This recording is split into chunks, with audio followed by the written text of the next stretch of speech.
বারবার রাস্তায় আসছি আর তাকিয়ে আছি ভাই কখন আসবে। ভাইয়ের অপেক্ষা করতে করতে ঘড়ির কাঁটায় বাজে দুপুর একটা, এখনো না খেয়ে আছি। ভাইকে ছাতু দিব, ভাই আসছে বলে ভাইয়ের জন্য অপেক্ষা করছি। বারবার রাস্তায় আসছি ভাই কখন আসবে, তবুও ঘড়ির কাঁটার মতো ঘড়ির কাঁটা চলে ঘুরে যাচ্ছে, অথচ আমার ভাই এখনো এসে পৌঁছাচ্ছে না।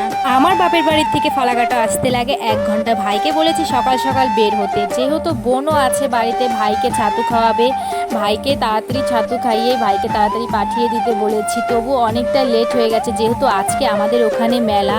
ফাইনালি আমার ভাই 1টা 30-এ পৌঁছে গেছে, আর আমিও না খেয়ে আছি, তার সাথে শুধু আমার ভাইও না খেয়ে আছে। যে আমি না খেয়ে আছি সেটা না, যেহেতু আমি বড় হয়ে আমার ভাই ছোট হয়েও না খেয়ে আছে, তারপরেও গাড়ি জার্নি করে সে এতটা দূর এসেছে।